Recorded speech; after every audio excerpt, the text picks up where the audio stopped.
Fala pessoal, sejam bem-vindos a mais um Supply Talks e hoje nós vamos falar sobre uma coisa muito importante que cada vez ganha mais importância. Nós vamos falar sobre homologação de fornecedores.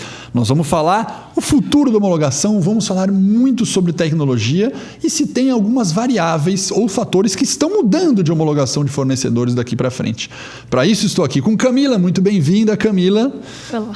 Olá, bom dia. É isso aí, estamos aqui com o Léo. Muito Léo, primeira vez você como co-host aqui, hein, Léo? Meu amigo, quando me convida eu venho, mas é um prazer demais estar aqui mais uma vez, Alex. Boa, prazer. Muito feliz com a presença. Camila, quando a gente fala disso, né, o Léo já está aqui comunicando como plataforma, vocês na Amage também.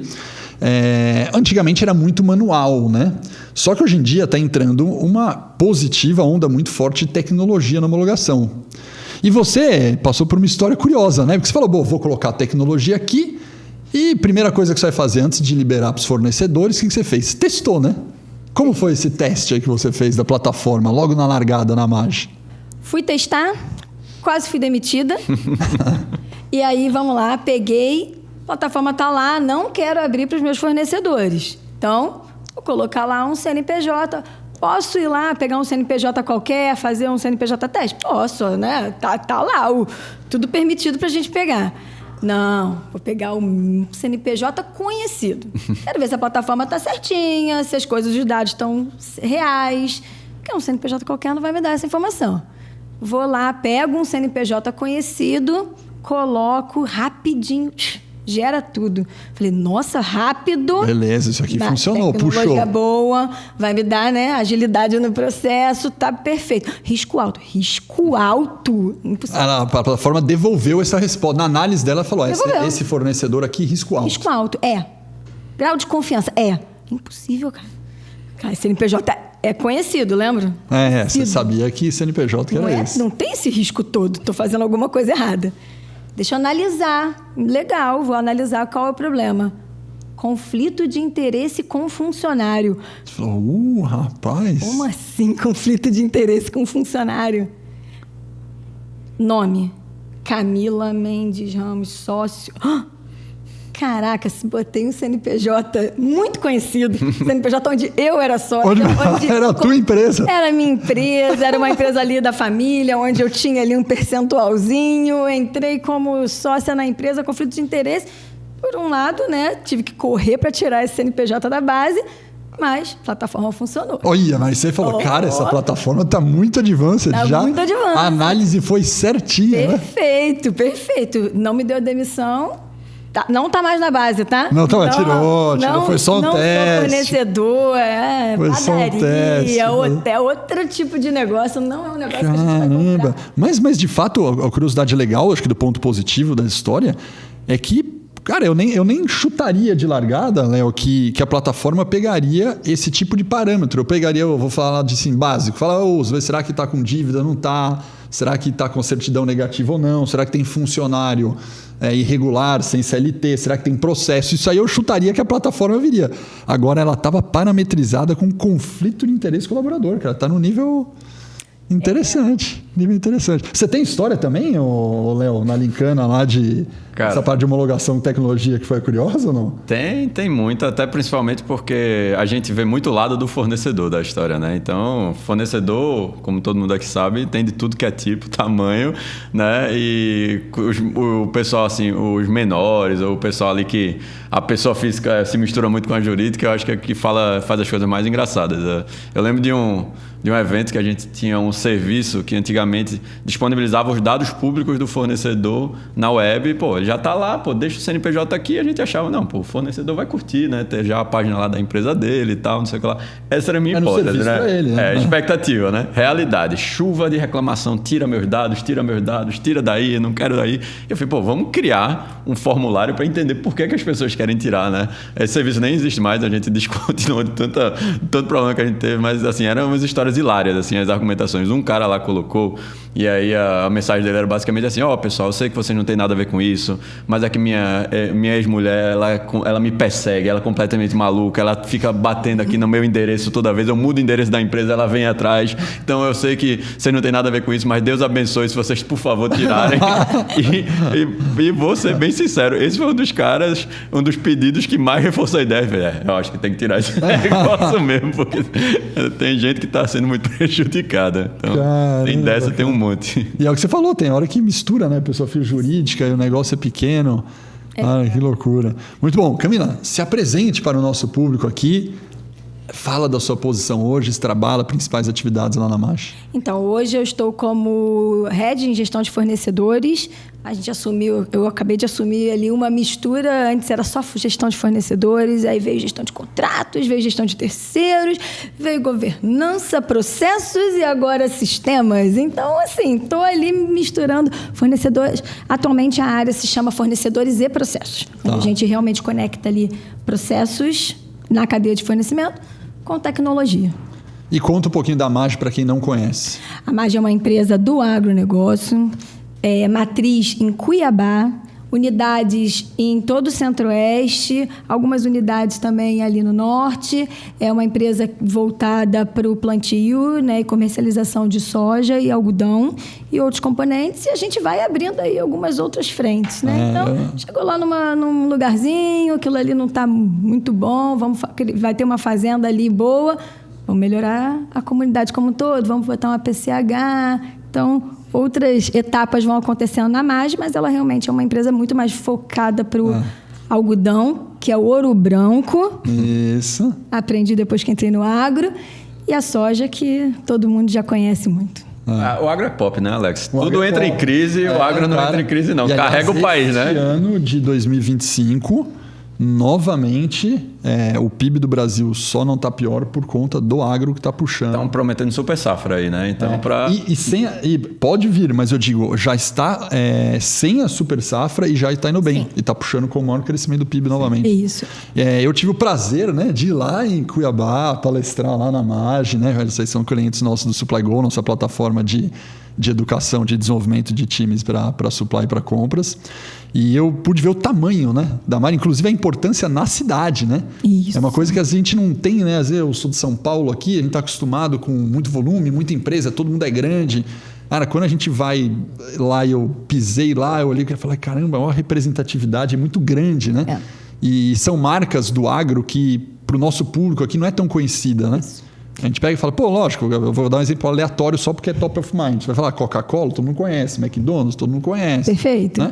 Agora você fala Mágio, cara, só que, cara, é muito grande. Tem cidade que gira em torno de indústria. Gira. Né? É isso. Gira. Deve ser o caso desse aí. É o caso, cara, gira muita coisa lá em Cuiabá. O local onde a gente, né, onde a matriz tem a rua, se encontra, né? Rua André Maggi. A rua. Que é o nome do fundador. Fundador, cara. É muito legal. Tem uma história boa dessa aí. Depois você me fala se eu posso falar. Boa.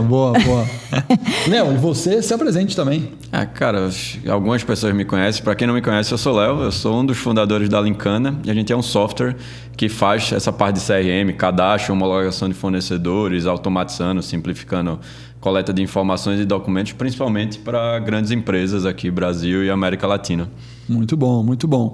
Camila, como que você está vendo essa parte de homologação atualmente, antes de falar do futuro? Perfeito. O que vocês acham que na MASH você avançou de algum desafio? Vamos pensar um cenário de 2, pode ser 3, vou chutar 2 aqui, 2 anos atrás, você estava nesse nível de maturidade, qual que era e qual você está hoje, antes da gente falar de futuro? Tá, legal. Acho que é um ponto bem interessante falar com a contextualização que a gente trouxe antes. Isso. Estamos falando de uma empresa do Centro-Oeste. Isso. Quando a gente fala de gestão de fornecedores para o Sudeste, gente, essa agenda está assim, né? O futuro vai acontecer mais aqui. Lá, eu até às vezes brinquei, a gente está no presente, a gente estava ali há 3 anos atrás, num passado, tentando chegar num presente que estava acontecendo no Sudeste. A gente fala de uma cultura muito diferente, de fornecedores que têm grandes dificuldades, fornecedores muito pequenos, regiões muito remotas. Então, há 3 anos atrás, a Amage não tinha nem essa agenda de gestão de fornecedores. Não tinha nem agenda. Então, que dirá um processo de homologação bem assim, robusto. Não tinha. Isso. Então, há 3 anos atrás, quando entrei na Amage exatamente com o objetivo de implementar essa agenda, veio, assim, na hora, fui convidada, vem para a Amage, vamos implementar a gestão de fornecedores. Legal, e aí, o que tá escrito, o que está desenhado dessa agenda, né? Fui convidada, alguém deve ter pensado nisso. Não, você veio para pensar nisso. Eu falei, opa, legal, de boa. Como eu digo, é mato alto, eu vou pegar um mato alto. Bora, vamos fazer. É bacana. E aí, cadê a plataforma? Não, você veio para pensar nas pessoas, no processo. Eu falei, não, perfeito, faz muita parte, temos que pensar no processo, mas não existe botar uma gestão de fornecedores. Assim, big numbers de número de fornecedores que tem na Amage. Lá atrás ou agora? Lá atrás. Lá atrás a gente falava de 300 mil fornecedores numa base. 300 mil? E hoje? Hoje a gente está com 24 mil fornecedores. 24 mil? A gente pensa que a gente tinha 300. Não, ainda 300 mil? Não, porque muita gente nesse momento aqui deve ter ouvido falar, estava com 300 mil, passou os anos, deve estar com 500. Não, eu tenho certeza que alguém passou pela cabeça, falou, cara, estava com 300, agora triplicou. Não, pelo contrário, reduziu para 24. Isso. E curioso, quando alguém fala um número cabalístico desse, eu sempre falo, você não tem 300 mil fornecedores. Seu sistema diz que você tem por causa de décadas de simplesmente ignorância do número e da gestão. Mas todos que falam um número grande, eu falo, olha, não tem. Você só precisa passar a olhar para o que é um fornecedor de verdade.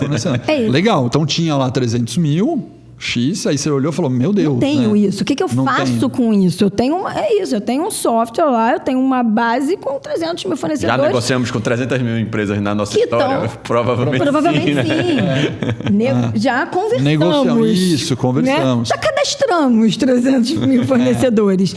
Mas quantos realmente interagimos? Então, ao longo desses últimos 3 anos, esse é o grande desafio na Amage, na gestão de fornecedores. E a gente foi olhar para a nossa base de fornecedor e falar, quem está aqui?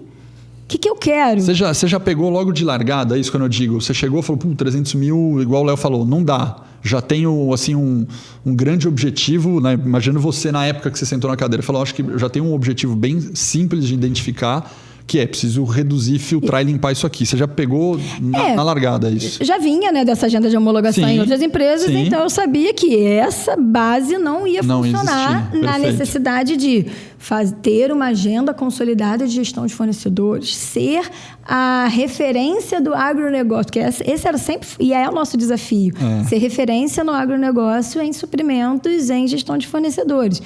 Uma base de 300 mil fornecedores, eu não vou ser referência. Então, eu já tinha esse olhar muito... A primeira coisa que eu preciso fazer é sanear minha base. Perfeito. Então, foi uma visão. Acredito que com isso, pelo volume de coisa, e não tendo uma plataforma de tecnologia muito avançada, você deve ter pego outros problemas bem básicos. Vou exemplificar alguns bem básicos. Falar um monte de gente sem contrato... Um monte de gente sem atualização cadastral. Não existe, né? Fechou. Você deve ter pego junto esse problema bem básico, né? Bem básico. Exatamente nessa linha. Assim, o primeiro, os questionamentos. De onde está vindo esses 300? Assim, qual o último dia que você teve um pedido de compras para esse fornecedor? E aí é isso, eu pego coisa lá de 2016. Isso era até uma coisa que seria legal entender. Como é que vocês criaram a priorização, né? Como é que vocês foram meio que montando essa matriz para separar o joio do trigo, né? Quem era importante, teve provavelmente corte de spend, teve corte de interação. Como é que vocês conseguiram dar esse pontapé inicial? O nosso início foi base de pedido de compras. A gente começou primeiro ali, claro, filtrando tipos de fornecedores, porque também estamos falando de uma empresa muito grande, onde nem tudo está ali centralizado na compra em suprimentos matricial, tudo. A gente tem muitas compras sendo realizadas, né, por fora. Então, eu não conseguiria usar somente uma matriz CrowdGeek ali para fazer essa análise, porque eu sei que tem as coisas pequenas acontecendo ali em tudo quanto é ponta. Então, minha primeira olhar foi pedido de compra. Qual a última data que eu tive um pedido de compras? Então, dali eu já tirei muita gente. Porque aí eu não precisava ainda ter uma plataforma de gestão de fornecedores. Eu poderia fazer com as minhas análises atuais. Não é fácil. Não é. Não é fácil, não é nem eu digo sobre fazer a análise, né? A análise, ok, o dado está lá, a gente faz. É convencer uma empresa que eu posso inativar fornecedores e que isso não vai parar a companhia. É uma pergunta, é bem operacional essa pergunta, mas eu acho legal porque tem gente que deve ficar nessa dúvida. Esses 300 mil, você não tinha uma plataforma de tecnologia específica para homologação, mas eles estavam em algum ORP, onde que eles estavam? SAP. Eles estavam no SAP, você puxou essa base aí do SAP. Muito bem. Isso. Nisso aí que você decidiu, vou começar a reduzir e limpar, é uma pergunta bem operacional. Qual foi a decisão? Eu vou excluir o cara? Eu vou usar um campo inativado? Porque é uma decisão, parece simples, né? Operacional, mas tem gente que fala, cara, não posso descadastrar o cara, porque já... Qual foi? Que campo que você começou a mexer para separar Inativar. isso aí? Hoje a gente bloqueia fornecedor. Hoje o nosso bloqueio do fornecedor é na inativação dele dentro do SAP. A gente ainda tem, tá? A gente ainda tem... ainda estou com 24 mil fornecedores. Isso. Né? Então, assim, a gente Você ainda pretende reduzir esse número? Pretendo reduzir esse número. Boa, tá. Pretendo reduzir esse número. Eu pretendo ficar com a minha base de fornecedores reais. É isso. Entendeu? Fazer ali a famosa oxigenação da base de fornecedores. Esse é meu objetivo, que a cada ano eu consiga oxigenar a minha base, trazer ali novos interessantes, fazer com que os que estão lá há 2, 3 anos sem comprar fiquem ali inativados, quando precisar... Reativo. Homologo, e aí eu faço o processo. Então, hoje a gente bloqueia ele. Perfeito. Num primeiro momento, bloqueio total... para o que a gente tem certeza. Então, assim, eu tenho um cara lá que o meu último pedido foi 2015. Não tem nenhuma partida em aberto, não tem nada para pagar, não tem... Assim, para quê? Bloqueio total.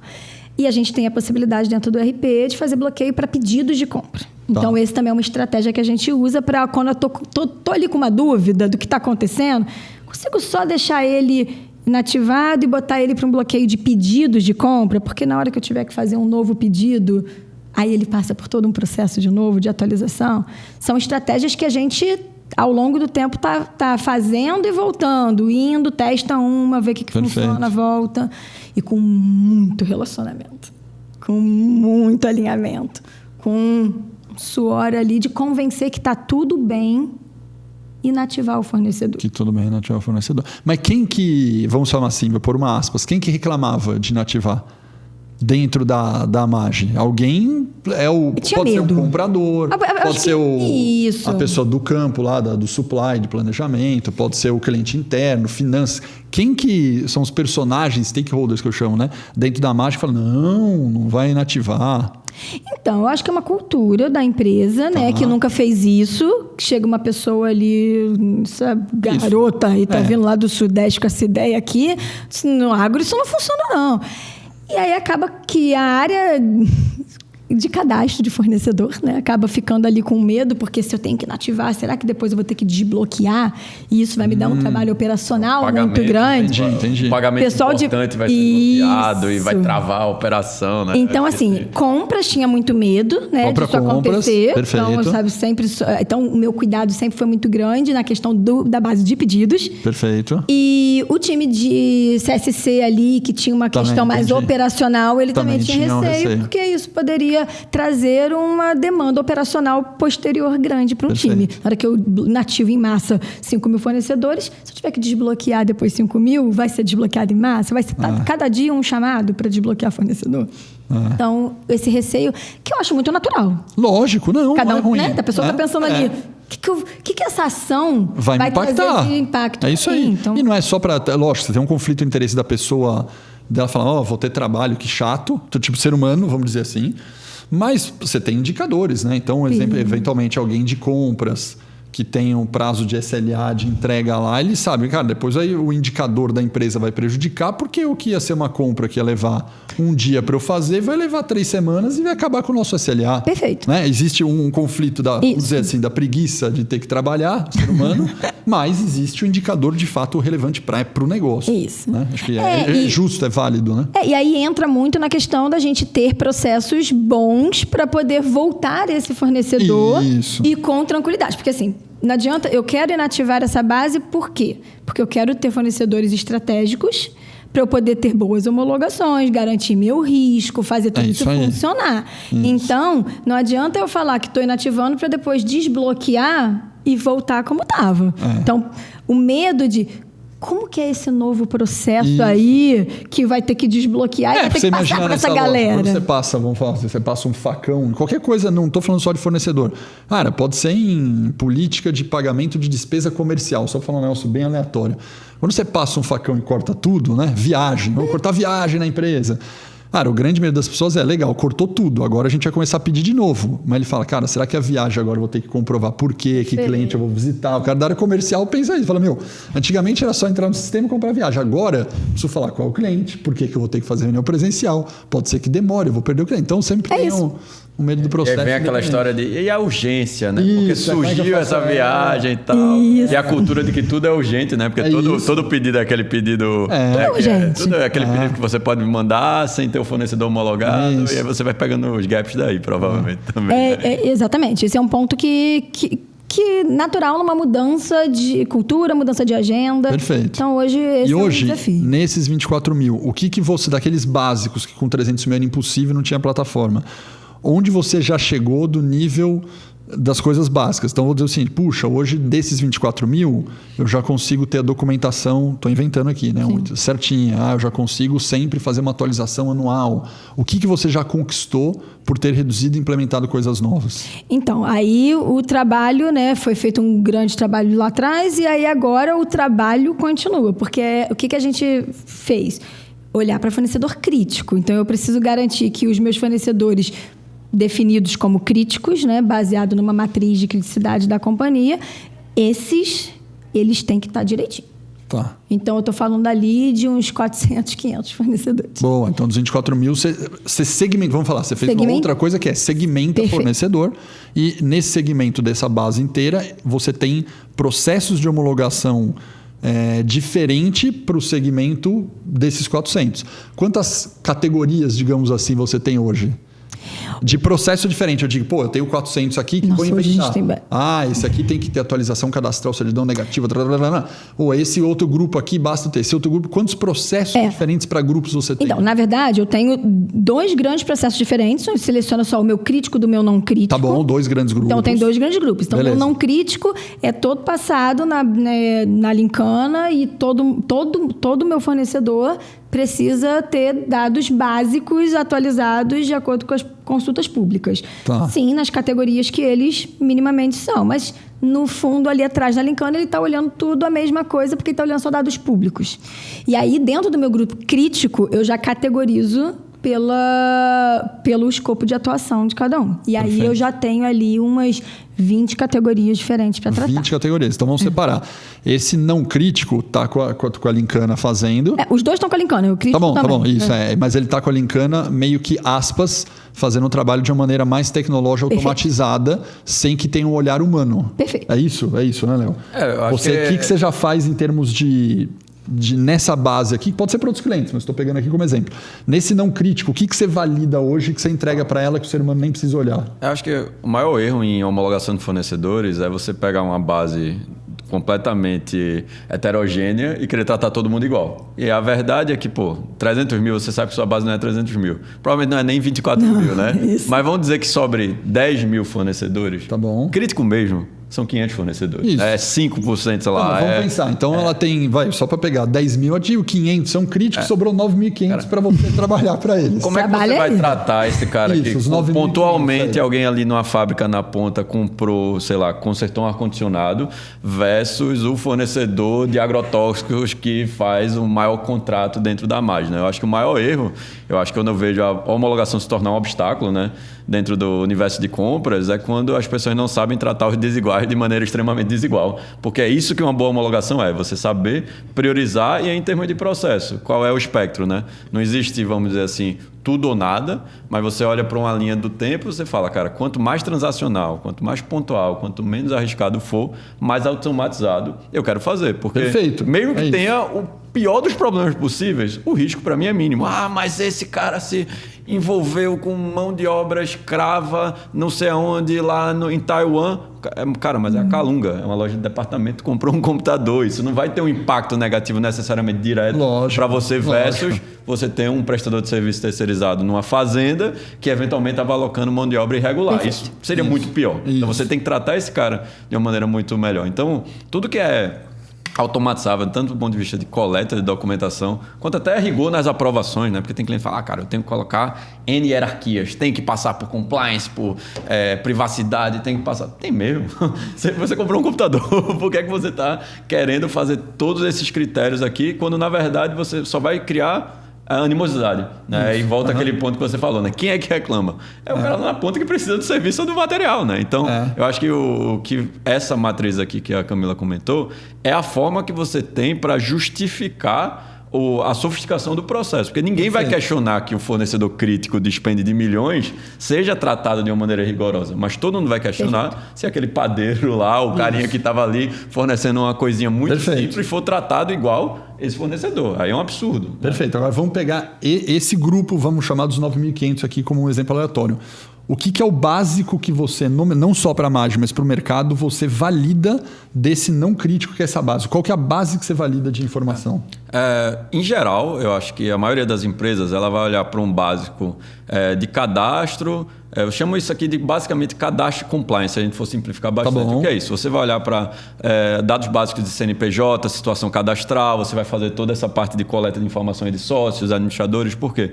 Porque a partir delas você vai gerar uma série de outras consultas. Por exemplo, a parte de certidões negativas, né? FTS, trabalhista, previdenciária, além principalmente das N pesquisas de compliance que você também pode fazer. IBAMA, trabalho escravo, trabalho infantil, as bases do portal da transparência, SEI, CENEP, envolvimento com o governo, né, contratos.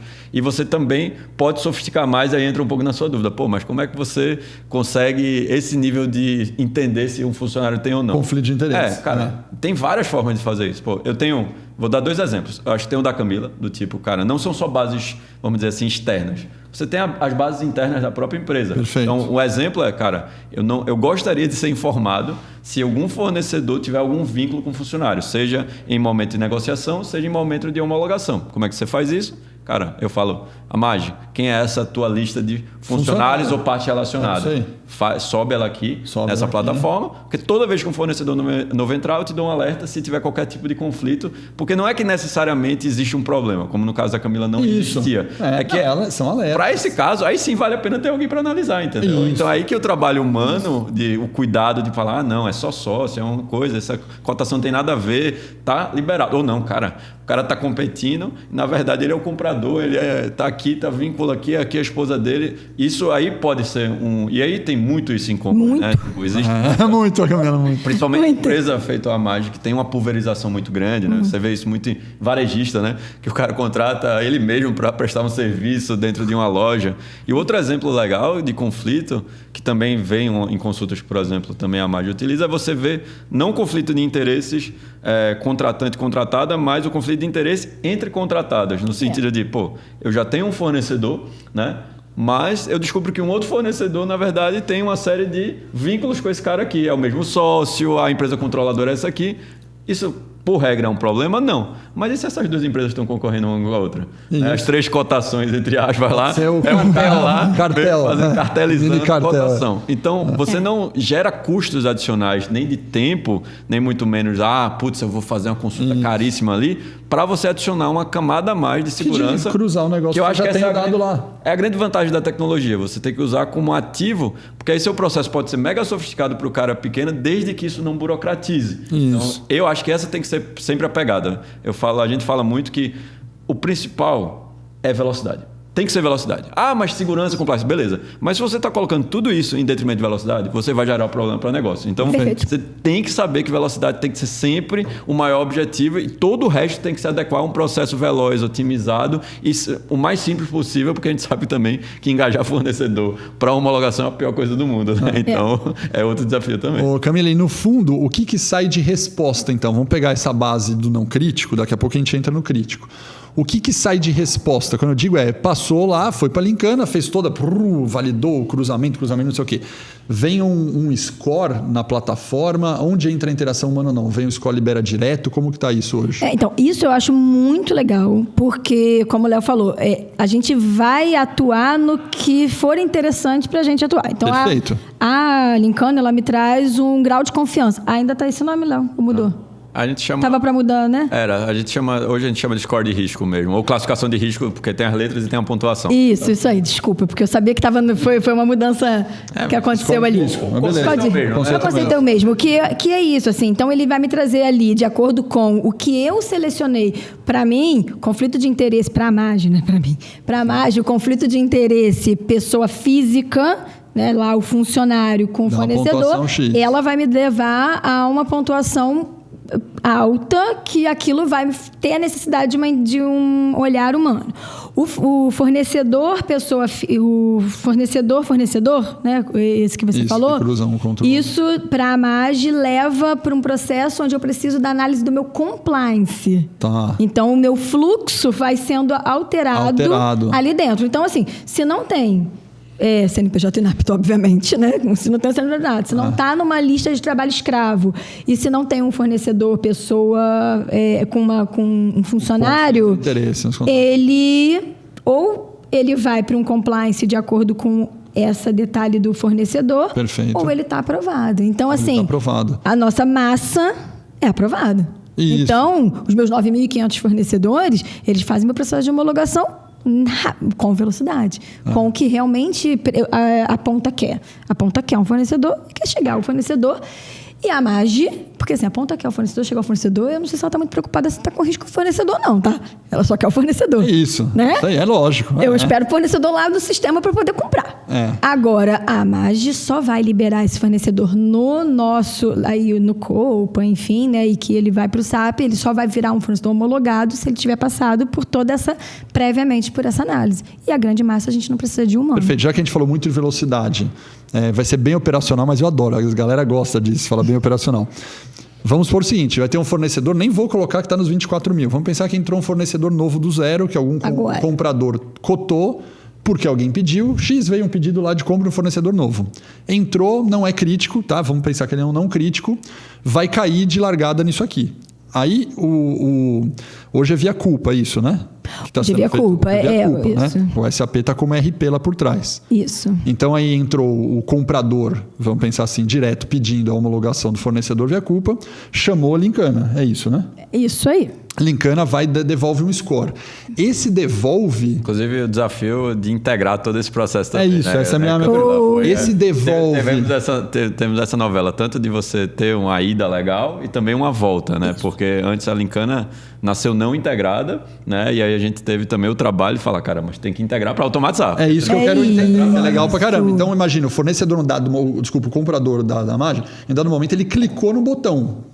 Ele iniciou lá no Copa. Isso, lá no Copa. Ele chegou lá e falou, cadastrar fornecedor. Perfeito. Enter, homologar. Ele deu um enter no botão, Bumba chamou o da Lincana aqui.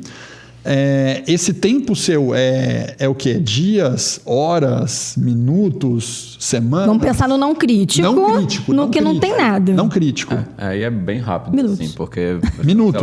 Minutos. Beleza, isso aí, minutos. Aí o que acontece? Quando não tem problema. Isso volta... Não, mas a grande massa não tem problema. É isso, mas beleza. Vamos pensar num cenário. Minutos...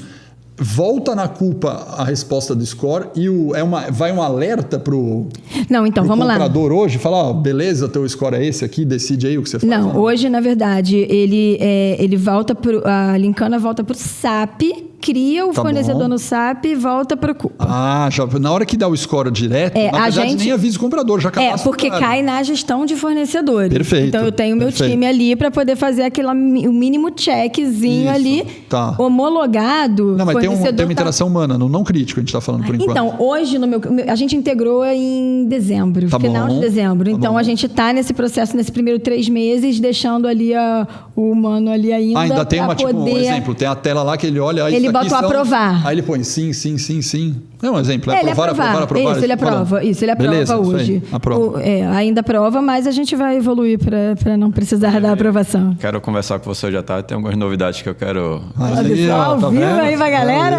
Eu quero você de cobaia, porque a gente vai anunciar essa semana, mas eu já tenho algumas coisinhas pra você. Beleza, aí o pessoal da área aprova. De fornecedores aprova e ele chega lá. E aí... Solta um alerta pro comprador que pediu ou não? Não, aparece no CUPA homologado. Homologado. Então, e hoje é uma integração de 2 vias, né? Tipo, você tem uma arquitetura que você tanto fala com CUPA quanto você fala com SAP. Isso, entendi. Tem, sei lá, você tem arquitetura em que a Lincana vai conversar com CUPA e o CUPA conversa com SAP. Na Amage, especificamente, isso foi até um aprendizado lá. Eu até no início, a Camila falou, pô, mas a gente precisa que a Lincana integre com SAP, porque aí vocês vão... E eu falo, pô, mas é muito mais complexo, porque você vai ter que lidar com regra de negócio... Com 2 regras de negócio. Do RP. E você entra, às vezes, numa parte de campos específicos, negócio, unidade de negócio. Só que até nesse projeto da Amage, com os aprendizados que a gente teve lá, a gente percebeu que a melhor forma de a gente manter esse fluxo funcional, até porque quando dá problema na integração, como a solução de cadastro e homologação é a Lincana, a culpa é da Lincana. Não importa. Foi o CUPA, o SAP, foi a chuva, foi o usuário. Não. A gente liga pro Léo. Primeiro começa da Lincana. E eu percebi, cara, já que a culpa é minha, eu acho que é melhor, do ponto de vista prático, gerenciar esse processo SAP, até porque, queira ou não, evoluiu muito as arquiteturas SAP, né? Antigamente a gente falava de on-premise, SCC, aquela coisa legada muito esquisita. Hoje já tem o S4HANA, já tem API, já tem Cloud. Então, isso aí. Um pouco mais fácil, muito embora não é que seja fácil, mas desse aprendizado a gente começou até a ideia de começar a propor arquiteturas em que a Lincana de fato alimentaria tanto o RP quanto o CUPA. Que você tem o quê? Você fala, esse cara libera pagamento e esse cara aqui libera negociação, sourcing, toda a parte gerencial. Estamos falando aqui porque é o que a Amage usa hoje, mas isso serviria a procurement para... Cara, Ariba, isso. Serviria para mercado eletrônico, Paradigma, NIMBY, etc.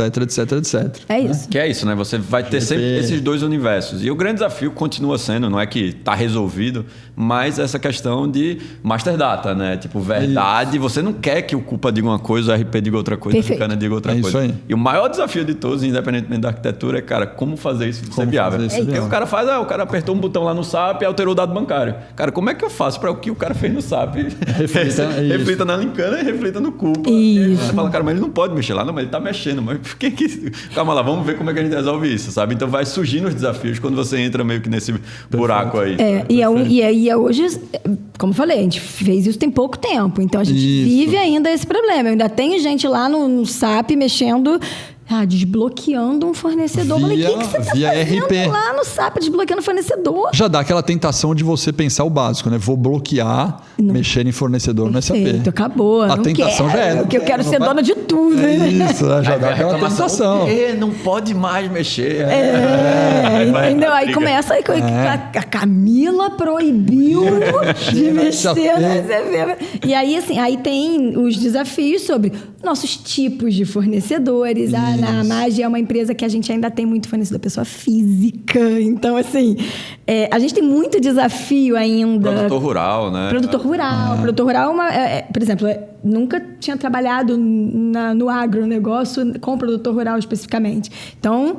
É isso. O que tem produtor rural que não é digitalizado. O cara não sabe nem quem é. Isso. Graças a essa categoria de produtor rural, a gente faz uma validação de dados bancários que era só criada para pessoa jurídica, porque a gente falou, não, tipo, pessoa física não vai gerar esse caso de uso. Mas graças aos nossos nosso querido segmento do agro, a gente customizou a integração para também fazer validação bancária de pessoa física, porque era um volume gigantesco. A gente fala, pô, o pessoal realmente sofre, tem que fazer também. Foi também um aprendizado do agro, né? Isso, e, por exemplo, o produtor rural, ele tem a carteirinha, ele tem a legislação, todo o segmento que ele pode ser um produtor. É diferente de um fornecedor pessoa física, que ele me coloca num nível de risco muito alto, porque eu estou contratando uma pessoa direta, que não é nem um empregado da Amage, nem um CNPJ. Então, a gente, ciente do risco da pessoa física, ok, a gente tem um nível ali de controle muito bom também para fazer com que tenhamos uma base pequena de fornecedor pessoa física.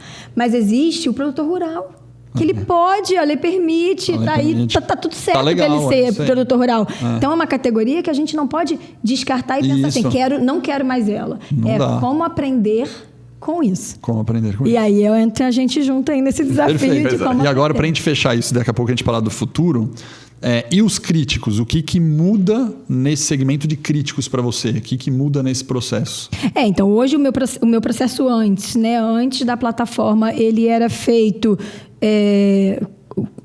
eu tenho para o crítico, eu tenho o olhar da gestão de fornecedores, eu tenho hoje os meus fornecedores críticos, acho que é importante só sinalizar que são categorias socioambientalmente críticas. Perfeito. Isso é um fornecedor crítico para a margem. Perfeito. Obviamente, pelo segmento, está claro o motivo. Então, a gente tem 3 atores para fazer esse fornecedor se homologar. A gestão de fornecedores, Perfeito.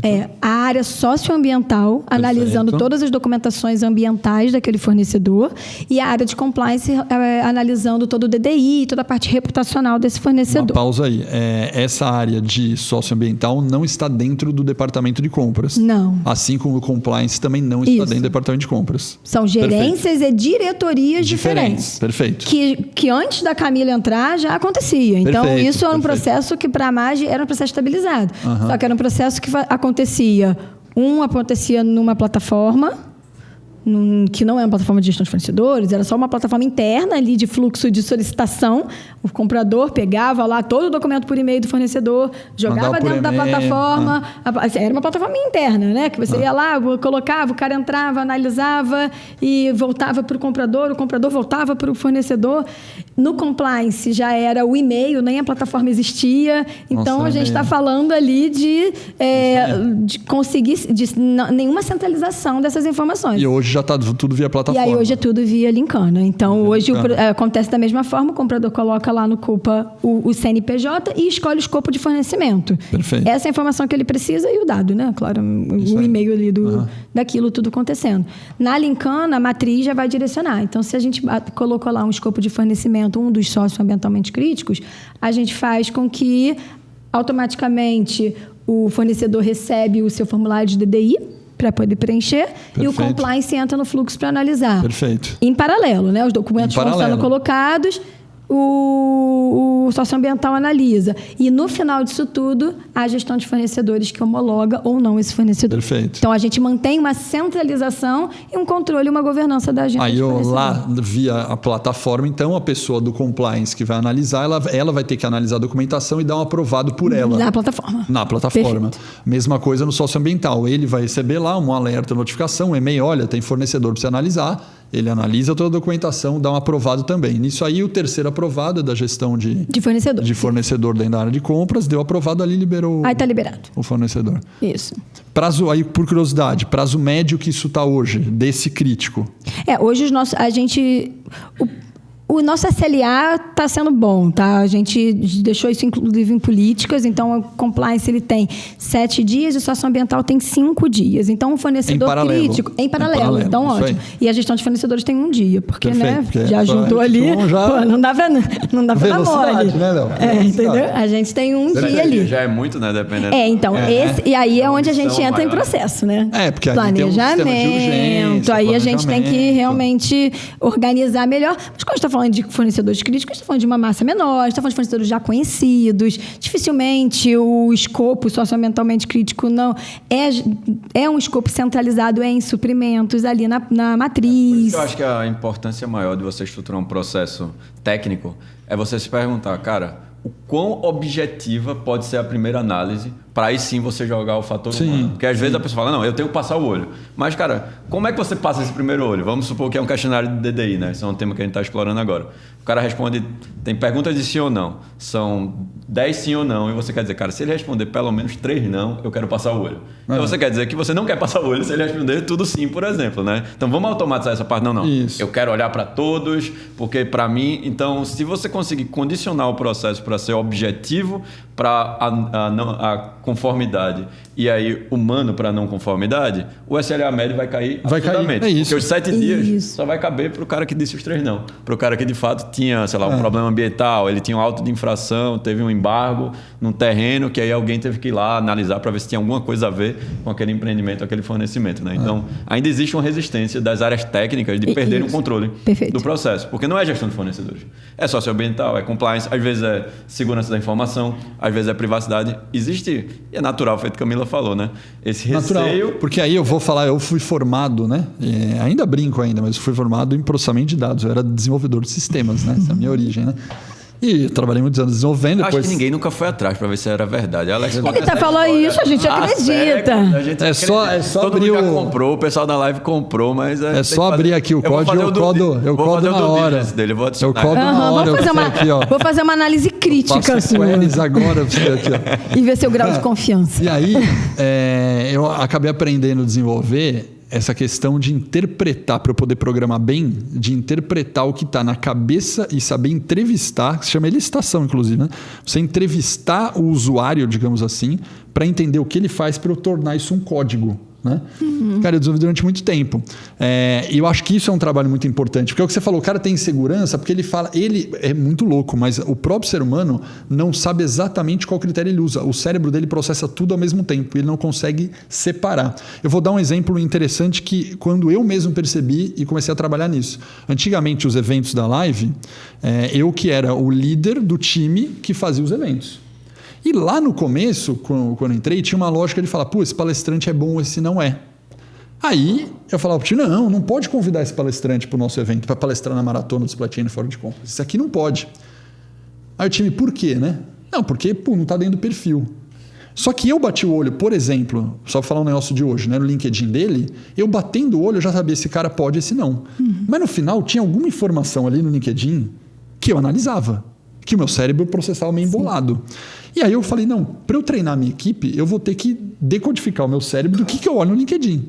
Então eu comecei a entender, falei, não, mas peraí, esse cara é de empresa fornecedora ou não fornecedora para palestrar? Será que ele é da Maja ou da Lincana? Porque Lincana não pode palestrar no palco.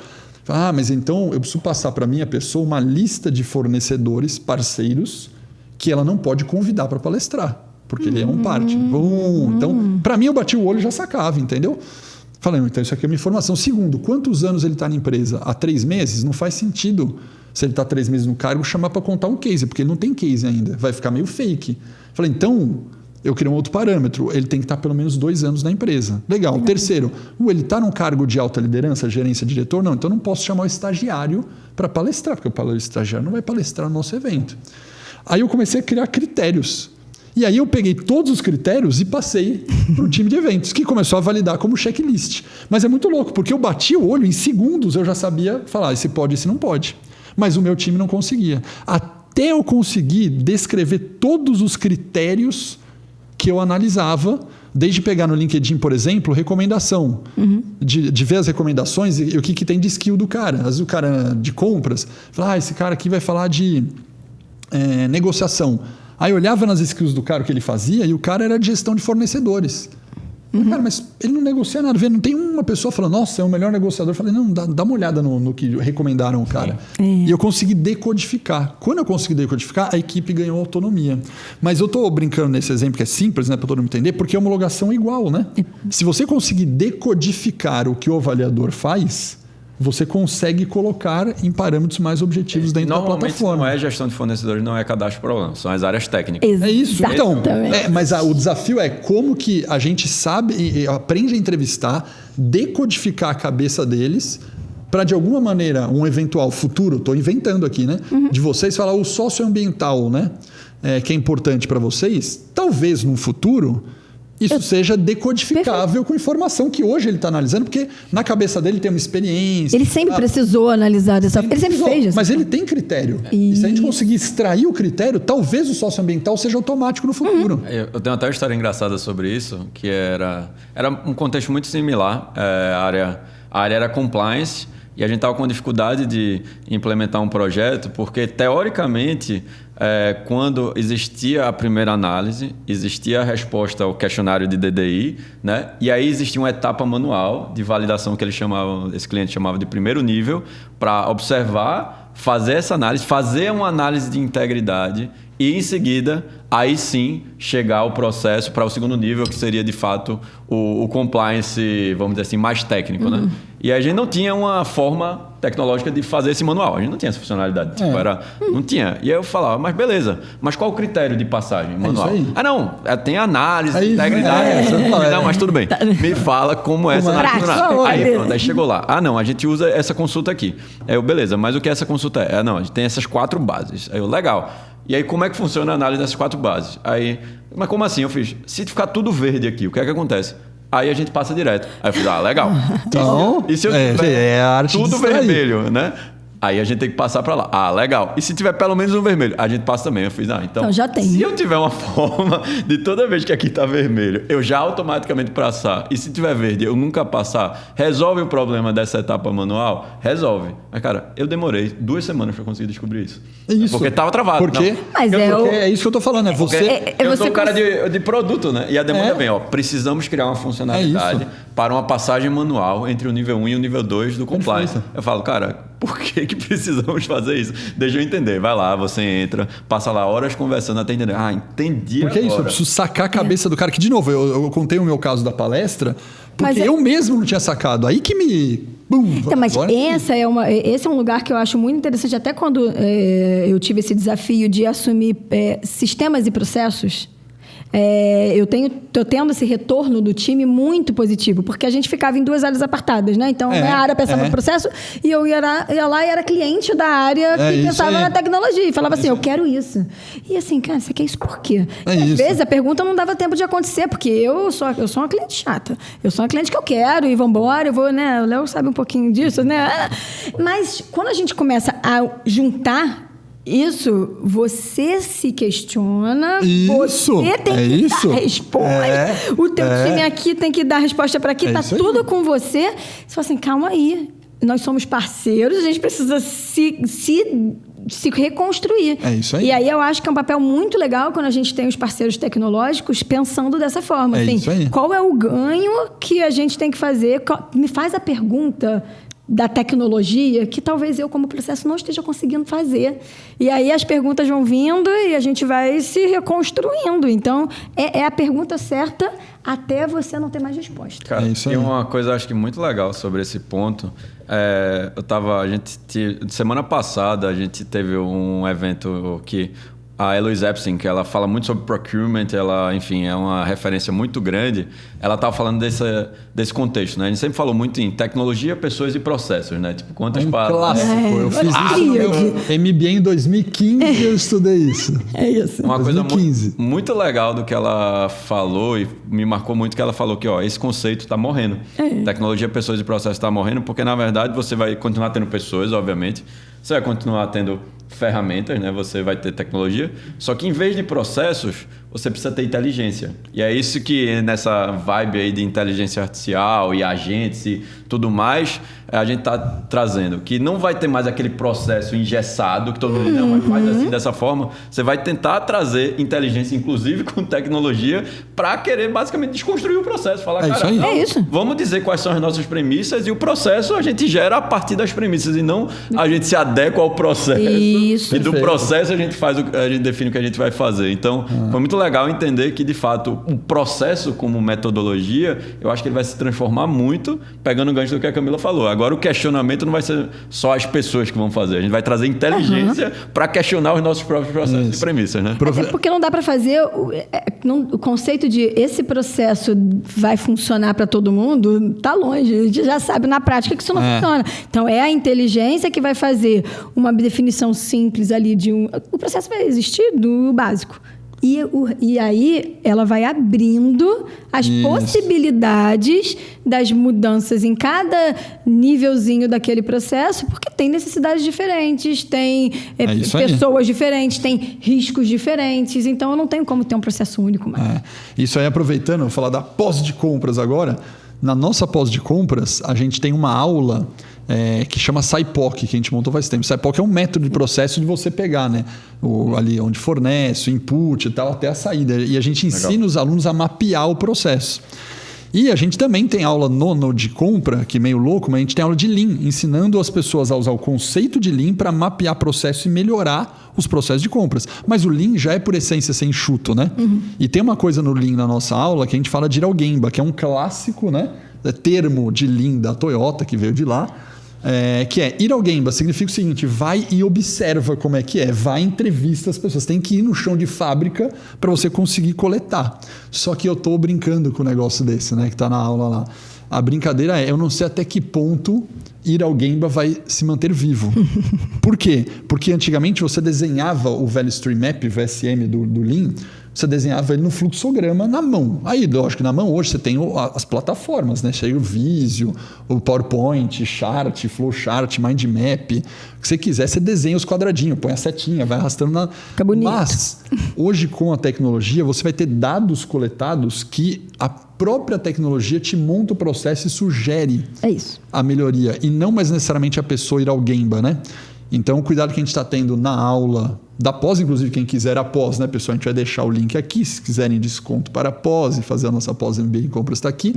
Mas a gente já tem discutido isso, né? Até que ponto a gente vai usar a metodologia do Lean, do SciPoc, do VSM igual a gente usava há 10 anos atrás. Eu tô convencido que não por muito tempo, cara. Não é isso? Tá mudando muito rápido. Eu acho que é isso aí. Eu acho que a gente vai mudar. Mas a gente falou muito socioambiental, para a gente puxar um outro gancho aqui, né? Aproveitando que você tem essa parte. E agora vamos entrar bem no futuro aqui. Como que você enxerga o ISD nesse futuro da homologação? Porque o ISD veio para ficar. Eu tenho uma base aqui de falar com muita gente, eu tenho uma base de parâmetro de benchmarking que é quantidade de empresas que estão tocando o assunto, eu tenho uma outra quantidade de quantas me convidam para falar de um determinado tema, né? O que eu mais dei palestra nos últimos 12 meses, de longe, foi tecnologia profissional do futuro e ISD. Dei muita palestra nesse dia, inclusive hoje à tarde eu tenho palestra de ISD para um evento de fornecedores da Mercedes, né? Que está investindo bastante em ISD. Como que você está trabalhando isso em homologação? Eu vou até especificar minha pergunta. Ele não é mais uma trend, ele é realidade. A grande pergunta que começa até então legal, esse dia é importante e tal, mas eu deixo de cadastrar, deixo de homologar, ele vira diferencial na hora de homologar, eu aceito qualquer um, estou subindo a régua, qual o critério? Eu acho que até uma pergunta adicional, até para a Camila, até para você, Alex, é que eu acho que da mesma forma que veio e virou real, eu acho que também nesse início de ano especificamente veio um questionamento muito grande da agenda, principalmente com... O ano passado veio de lá já de fora começou, também. né? Aí Será mudou o cenário político nos Estados Unidos, um bocado de empresa anunciou que, cara, vamos mudar, empresa grande de tecnologia, empresa tradicional, veio o movimento dos bancos falando, financiamento verde, a gente vai dar uma reduzida. Eu também queria entender, aproveitando o gancho da pergunta do Alex, Camila, se isso chegou também já de alguma forma, isso está tendo impacto na agenda ou ainda não é vamos dizer assim, o vento ainda não fez a curva? Então, no setor do agro, o vento não fez a curva, porque o agro não tem como não ser sustentável, não tem como não olhar para isso. E independente das leis, tá? E aí, quando eu falo independente das leis, parece meio forte. Caraca, independente das leis esperamos, sim, que as leis venham e estejam, porque para a gente que está nesse movimento da agenda, isso fortalece, isso é importante. A gente consegue cada vez mais fazer isso acontecer sem precisar justificar e ficar ali pedindo, você está fazendo um favor tendo um fornecedor que tem práticas sustentáveis. Comprador, você tem que fazer isso. Então, no agronegócio, esse movimento não virou a curva, realmente é uma tendência, é necessário, não é mais uma tendência, na verdade, é necessário, isso já é uma realidade. Tem que fazer e acho pouco provável que para o agronegócio essa curva aconteça, porque a mídia continua ali, basta, né, uma coisinha. O crime ambiental, ele ainda é um crime ambiental e vai ser para sempre um crime ambiental muito forte no nosso país. Não é nem uma multa do governo, né? O custo. O custo a pessoa. É a reputação, né? Não, reputação. A marca apanha muito e o custo social também, né? Que é aquilo, né? Quem está sofrendo chegando lá na ponta com uma prática, né? É exatamente isso. Então, a gente tem ali as agendas, né, com um olhar social muito forte, uma tendência muito forte, olhando para desenvolvimento de fornecedor, olhando como que eu faço meus fornecedores lá, como que eu preparo esses fornecedores, dependendo das regiões, as regiões mais, né, mais remotas. Gente, eu estou falando de pessoas que não têm nem acesso à tecnologia. Mas ele faz tudo certinho. Ele só não está sabendo como fazer. Então, cabe ali no olhar da gestão de fornecedores também esse apoio, vamos virar essa chave no desenvolvimento desses parceiros estratégicos para um movimento social, para uma questão necessária de legislação também, e, sim, com olhar reputacional. Então, no agronegócio, eu não acho que é uma tendência virar a curva.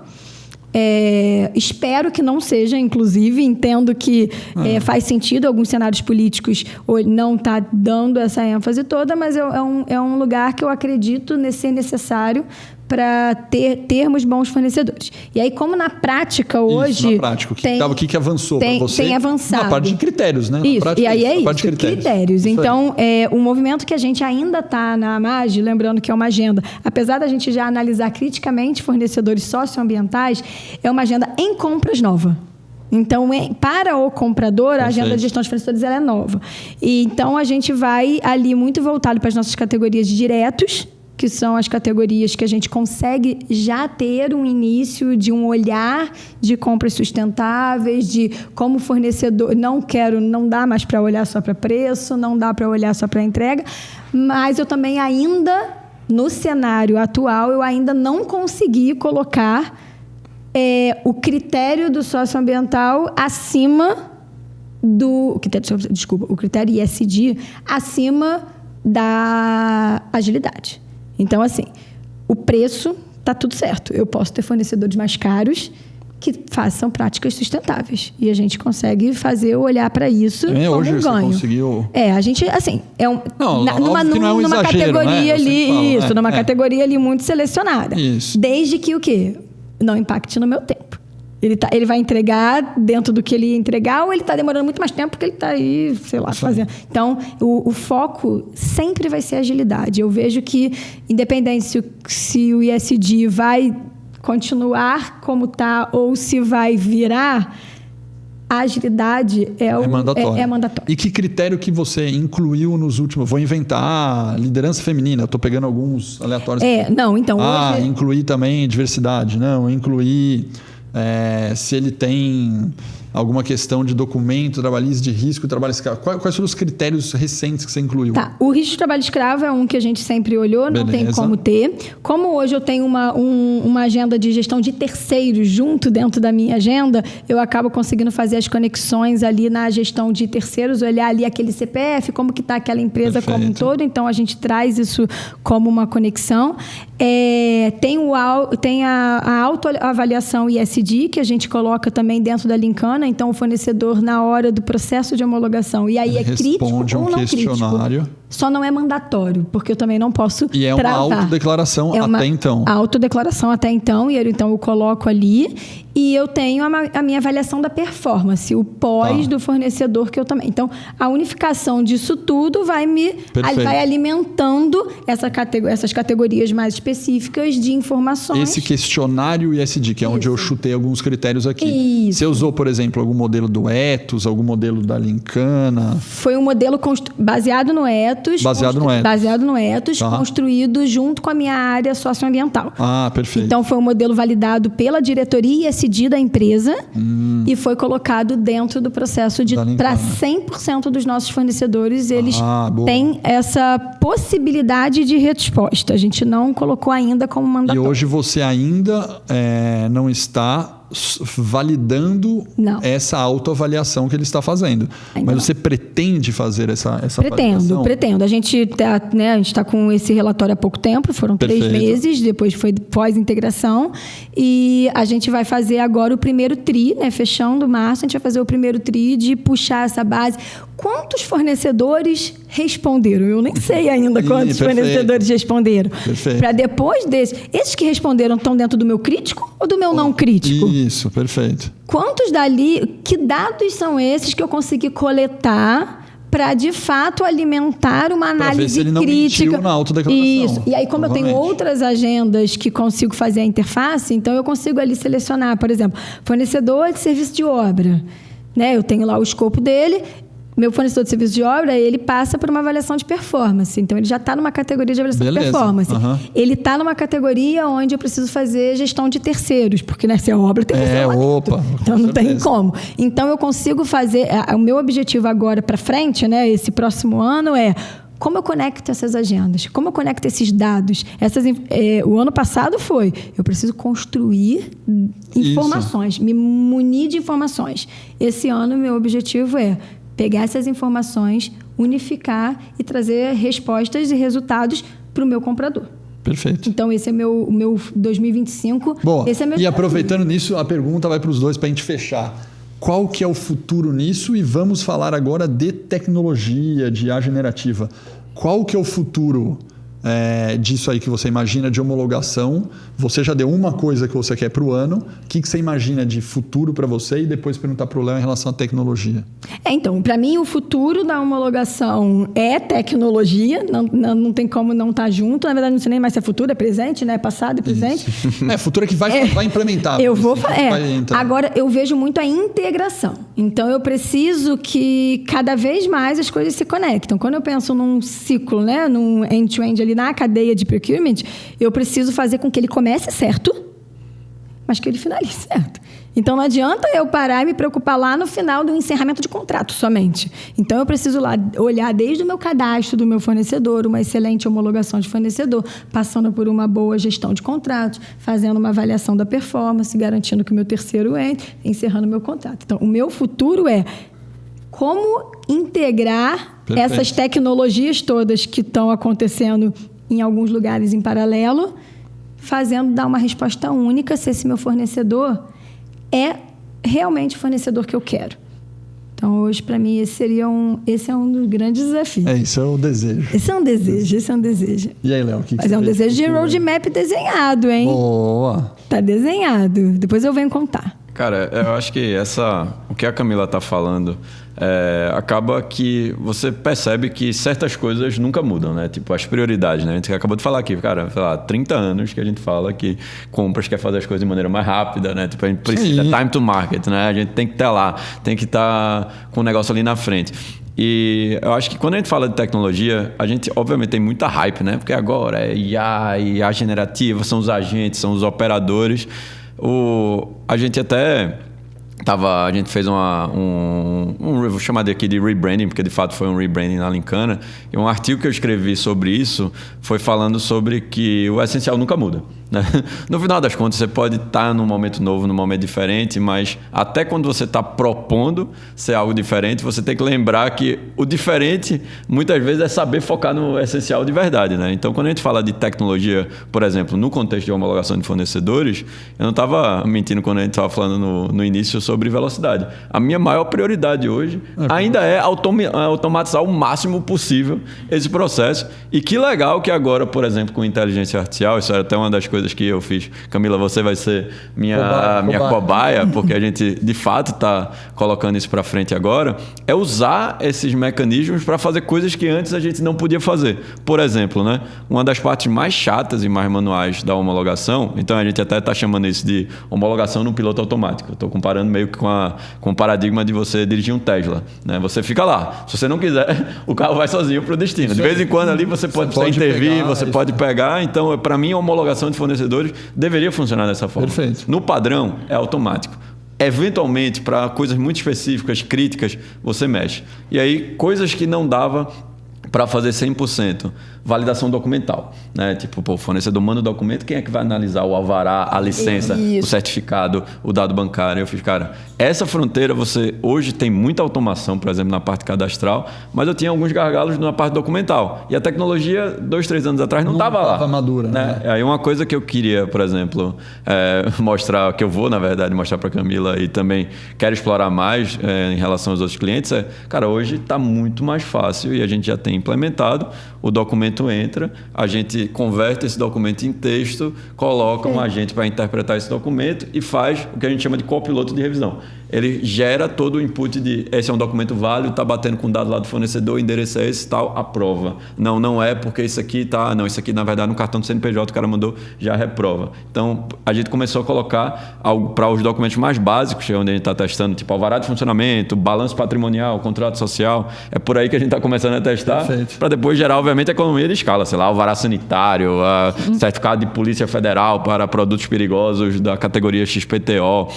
Então, eu acho que essa é uma agenda super legal. Outra agenda legal que a gente estava visualizando, por exemplo, acho que a gente falou muito de reputacional aqui, né? Uma das maiores coisas mais chatas que existem para a gente fazer nesse cenário é conseguir fazer uma boa consulta de mídias negativas sobre uma empresa. Nossa. É horrível. É uma das consultas mais complexas, porque você tem que juntar palavras-chave com o nome da empresa, colocar no Google, depois gerar uma interpretação e o Google tentando bloquear você, porque o Google odeia que o robô vá lá fazer consulta. E aí quando você chega um resultado super complexo e tá mais ou menos, né? Fala, pô, mas tem um falso positivo, pô, mas esse aqui, cadê?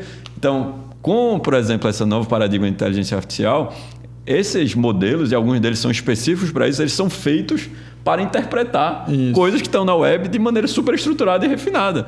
Aí você fala, cara, deixa eu testar aquele modelo ali, vou fazer essa mesma consulta que eu sofri horrores para fazer 3 anos atrás, vamos jogar ali no modelo. Caramba, ele manda um calhamaço de coisa e tá perfeito. Então vamos pegar esse modelo, pegar um outro agente para estruturar isso aqui de uma forma que a Camila vai gostar e vai ver o output do resultado. E a gente começou a ver resultados absurdos. Então eu saio um pouco dessa ideia da hype, porque eu acho que é onde o mercado se perde um pouco. Aí fala, vamos botar um chatbot aqui, vamos fazer um negócio em inteligência artificial e dizer que a gente tem. Mas na verdade, a fruta que está ali para todo mundo pegar, que está mais embaixo, ela está exatamente nessa automação baixo nível de fluxos de trabalho repetitivos, em que você já tem padrões que você consegue que uma AI, principalmente na coleta, extração de dado ou da análise de uma gama muito grande de dados, que compras não falta caso de uso para isso, tá? Seja em gestão de categoria, em análise de spend, em homologação de fornecedores. Eu dei esse exemplo de homologação porque é onde a gente está trabalhando.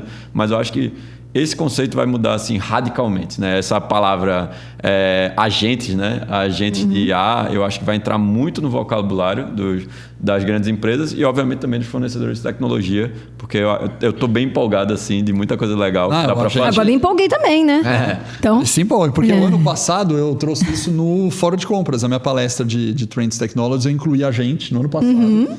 Dentro do meu, e esse ano vai estar de novo. Para mim é o que mais vai crescer. Cara, a gente evoluiu muito nos últimos 12 meses. É absurdo. Assim. As pessoas nem conheciam esse nome agente. Eu mesmo descobri assim fortemente esse nome agente em janeiro, há 1 ano e 3 meses atrás, que eu descobri o nome, assim, entender o que é um agente versus um robô, né?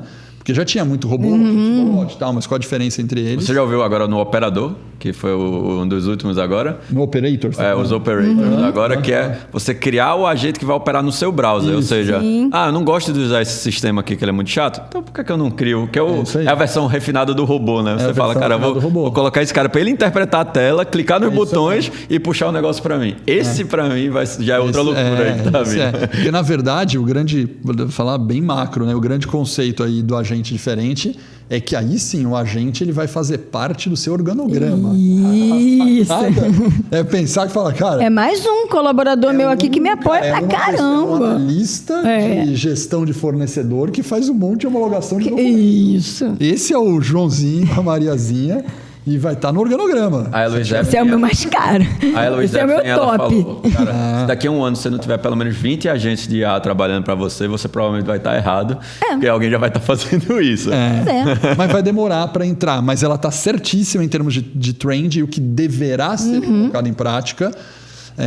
Mas ainda vai demorar, né? Porque para programar um agente não é difícil, mas eu digo, as pessoas não sabem nem que o agente existe, que dirá pensar, estruturar, Mas esse conceito que o Léo falou que eu acho que é muito interessante é assim, é aquela frase, né? O essencial, né? É isso, não muda muito, né? Você continua precisando responder. Você vai trazer o agente, você vai trazer a tecnologia, mas você vai trazer para o essencial. É isso aí. Vai resolver não inverte a lógica, né? Porque tem gente que quer, eu quero trazer inteligência artificial. Esquece que, na verdade, você deveria estar resolvendo problemas. E agora tem forma muito melhor de resolver. E Só não com- inverta Isso. que você vai com certeza chegar lá da mesma forma. Eu vou traduzir em outras palavras para a gente fechar aqui para as perguntas ping-pong. Mas traduzindo, hoje está muito mais próximo, sem entrar na hype, está muito mais próximo da gente pegar um exemplo que o Léo falou de documentação de fornecedor e colocar um agente, uma IA, e ter um ganho efetivo nisso, do que o agente fazer strategic sourcing da categoria. Com certeza. Eu acho que é isso que a gente precisa, né? Separar. Invista, por enquanto, não no strategic sourcing da categoria com IA. Invista, por enquanto, em fazer o agente para tirar a homologação de documentos que são... Ou até Manuais. faça na linha do que você falou, né? Decodifique o Strategic Sourcing. Porque o Strategic Sourcing não é uma massa amorfa. Tem vários subprocessos que você vai Se falar... for no strategic sourcing de não crítico, eu concordo. De No crítico ainda já está mais evoluída, né? Mas assim, cara, no Strategic Sourcing tem pesquisa de mercado para você fazer? Tem. Pronto, você pode pegar essa parte e falar, cara, vamos ver o quanto eu consigo de ajuda para eu interpretar informações. Perfeito. Então você pode decodificar mais aquele negócio. O papel final de você unir aquilo tudo e chegar a uma conclusão, ó, a parte de enxergar vieses, a parte da criatividade, esse é onde eu acho que o fator humano vai continuar se sobressaindo Isso, muito. é Você só lógico. tem que entender, cara, o que você falou, o que é que no meu algoritmo do LinkedIn é 100% automatizável, né? É isso. Você decodificou, porque no final, definir o algoritmo foi o seu papel. É isso. Entender o código, né? Ajudar a entender o código foi o seu papel. Então, é a gente saber conseguir fazer essas separações para ganhar em produtividade, agilidade, como a Camila estava dizendo. Perfeito. Camila, perguntas finais que a gente faz para todos os nossos convidados. E a primeira pergunta é uma frase de impacto. Vou falar uma frase que eu escutei há pouco tempo e eu uso muito lá no time, que é: aos vencedores o desconforto. Porque, assim, você fazer uma coisa boa é maneiro pra caramba, é bom. Mas se desconforte, porque o que vão esperar de você é isso, tá aqui. Então, o desconforto é muito importante. Então, quanto mais coisa legal você vai trazendo, você tem que continuar se sentindo desconfortável para trazer mais coisas legais. Eu concordo 100%. Isso é uma das bases da minha palestra de alta performance. É isso Mas aí. eu concordo 100% com essa frase. É. Muito bom. Qual foi o conselho mais relevante que você recebeu? Olha, muitos conselhos a gente recebe ao longo da vida, né? Faz parte. Mas, assim, tem eu era estagiária, e esse conselho não foi diretamente para mim, tá? Mas eu estava nessa roda, e era uma gestora, eu era estagiária, começo de carreira, sei lá, empolgada, querendo, né, fazer acontecer tudo que você está aprendendo tecnicamente, botar ali para rodar, e aí essa gestora falou assim: não, porque eu só estou aqui porque eu fiz os melhores relacionamentos. Aí eu, relacionamento, eu aqui cheio de Vago, técnica, né? cara. Cheio de técnica para abordar, e a mulher falando que tá lá em cima, a diretora, porque se relacionou. Fácil, sou comunicativa, então... E, na verdade, hoje, esse é um dos maiores conselhos que eu dou pro meu time. Se relacione estrategicamente. Saiba construir bons relacionamentos. Entender que esses relacionamentos podem te levar. Claro, técnica é fundamental, é importante, é seu. Mas o relacionamento é fundamental. E eu diria que esse bom conselho que você recebeu, esse ótimo conselho, está na lista do Future of the Jobs, do World Economic Forum, como um dos mais importantes para os próximos anos, dado que a gente falou dos agentes de IA, da tecnologia, ele entra com um peso Eu acho que é onde maior. a nova geração mais tem a aprender com a gente, né? Porque eu acho que eles viveram esse mundo muito digital e relacionamento, tal, e o comunicação. relacionamento humano tem se perdido muito, né? E Então, eu acho que por isso que eu falei, uma tá característica- na lista de top 10 lá para se desenvolver. Muito que bom. Agora, aproveitando que a gente está falando de competência, uma competência que você acha que todos devem dominar, só que só vale falar uma competência. Então, não vou falar relacionamento... Boa, você já falou no Porque eu já conselho. falei. Então, eu evoluo para comunicação. Comunicação. É um clássico dos nossos Não, porque respostas assim, na aqui, a verdade, eu acho assim, quando a gente pensa no técnico, é o quê? Né? O que você fala. O relacionamento é para quem você fala. E a comunicação é como você fala. É isso, né? Se eu fosse especificar a comunicação, que eu mais gosto de ouvir é o storytelling. É a capacidade de contar a história para convencer as pessoas. Porque não é sobre o fato. É como você consegue dirimir o fato para convencer alguém de fazer um negócio absurdo. Isso, E deixar pra mim, ela te olhando ali. É o tchan, sabe? É o pá, é onde você realmente consegue transformar tipo, coisa muito ruim em ouro, sabe? Fica a dica que na nossa pós, no MBA, no Supply Go, temos aula de Data Storytelling, só de contar a história dos dados, e de Storytelling e Presentation, para as pessoas saberem apresentar, se comunicar, apresentar e convencer de projetos. Temos aulas específicas em todos os nossos cursos, porque isso é muito importante, aparece demais. Por isso que a gente desenvolveu essas aulas focadas nisso. Muito bom. Muito que bem. Essa pergunta eu gosto muito, também sempre gosto de fazer às pessoas. Alguma coisa que você sempre acreditou verdade, mas que hoje você mudou de opinião e pensa diferente? Que as coisas podiam ser resolvidas separadamente. Então, a caixinha de compras está lá em compras, gestão de fornecedores, eu vou conhecer meu processo, vou saber pra caramba dele e vou ser o cara, como diz os cariocas, né? Não dá, tá tudo conectado. Então, assim, para mim, por muito tempo foi uma verdade. Vou aprender muito sobre isso e vou saber e vou falar sobre isso. Você tem que estar ali entendendo e as coisas precisam estar conectadas. As agendas, elas têm início, meio e fim e você é parte dela. Você sabe que é uma curiosidade que eu vou comentar agora. A gente falou de storytelling agora, né? E quando você analisa as pessoas, vai sobressair um storytelling em cima de alguma coisa, né? E normalmente o entrevistado acaba sobressaindo alguma coisa que o entrevistado, que no caso você, sempre tem como uma verdade assim forte na vida e na carreira, né? Por que eu tô falando isso? Quando eu analiso storytelling, só porque a gente pegou um gancho no outro. Ela falou que o desafio dela é integração. Você lembra lá no meio? É integração. Aí, ela falou que o conselho é relacionamento. Entendeu? É o técnico e o humano, né? É o relacionamento. Aí ela falou que o conselho é comunicação para se relacionar. E agora o que ela aprendeu é que as coisas não estão isoladas e que tem que estar conectadas. Cara, veja que ela tem uma forte tração na sua competência, no seu perfil, de que conectar e relacionar faz diferença na vida, na carreira. E você vê que o curioso é, quando eu analiso, né, esse storytelling, eu pego em vários pontos da entrevista alguns drives centrais do entrevistado. É muito legal, né? Já facilitou a vida da IA e você já fez o resumo. Já fez o resumo. Eu fiz resumo. Já me tirou da terapia dessa semana, já cara. tirei da terapia. E você vai ver que pode ver que se você parar para pensar na tua vida, pela análise de storytelling, você vai conseguir identificar e falar, puxa, o que o Alex percebeu, na verdade, é um valor que eu uso em várias decisões do meu dia a dia. Pode reparar. É legal. É legal analisar contação de história do que fala. E por fim, uma música especial para você. Para a gente colocar, inclusive, no campus aqui da Live University. Se não tiver. Vai ser um funkzão carioca, eu acho. Vamos lá. Se for carioca. E temos limitações do estilo pode musical? proibir. Na sua recomendação, não. Mas pode... Na lista do campus, alguma vez cai aquele explicit que eu automaticamente... sem querer não tocou. Não tocou. Mas na tua recomendação, não. Você pode recomendar o que não, quiser. Brincadeira. Na verdade, é isso. Assim, eu gosto muito de música. A música, pra mim, é fundamental. Mas eu tenho, assim... sabe, funcionário do mês? Eu tenho música do mês. Boa. Então, assim, há pouco tempo atrás eu tava, num programa de mentoria até com um time. E eu falo, qual é a sua música? E aí, enfim, uma menina foi lá e falou de uma música. Eu falei, gostei dessa música. E virou a minha música do mês. Tá. Então, a minha música é pagode. Pode ser. Entendeu? Em Busca da Minha Sorte. Conhecem? Não. Vocês não têm cara de ser do samba, pagode, churrasco eu e ouço cerveja. muito, hein? Eu ouço demais, hein? É Thiaguinho. Thiaguinho.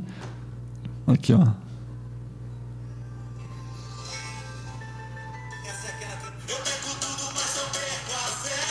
Isso, não pode pôr muito, senão derruba a gente. Vai derrubar o copyright. Do Spotify, do copyright. Essa aqui. Essa música não está no nosso playlist. Carioca chegou. Mas essa aí passou pela validação. Passou. Né? Tá tranquilo. O IA passou. Essa vai poder tocar. Vai poder tocar. Então, essa vai poder tocar. Muito bom. Léo, muito obrigado. Obrigado por convite, cara. Sempre entrevistas. Camila, muito obrigado. Acho que foi um bate-papo incrível. E vai dar muita dica para muita gente. E você sabe que algumas pessoas, eu acho que depois desse episódio aqui, vai olhar e falar, caramba, aprendi várias coisas legais, né? Mas eu tenho um outro sentimento. Sabe qual é o outro sentimento? Muita gente vai falar, caramba, eu pensei que eu passava por isso sozinho e na verdade não. É isso. Nossa, a pessoa vai se sentir mais confortável depois desse episódio e falar, caramba, eu também passei por isso, a dor é a mesma. Então eu falei, é isso aí, a dor é a mesma. Pessoal, quem gostou, compartilhe isso para ter muitos insights e ajudar, porque o que a gente quer aqui na live é colocar na prática, melhore o seu processo de homologação, invista em agente, invista em AI, invista em tecnologia, segmente todos os seus fornecedores, trabalhe para reduzir a base. Esse é o grande resumão que a gente fez do nosso episódio. Um abraço e até o próximo Supply Talks.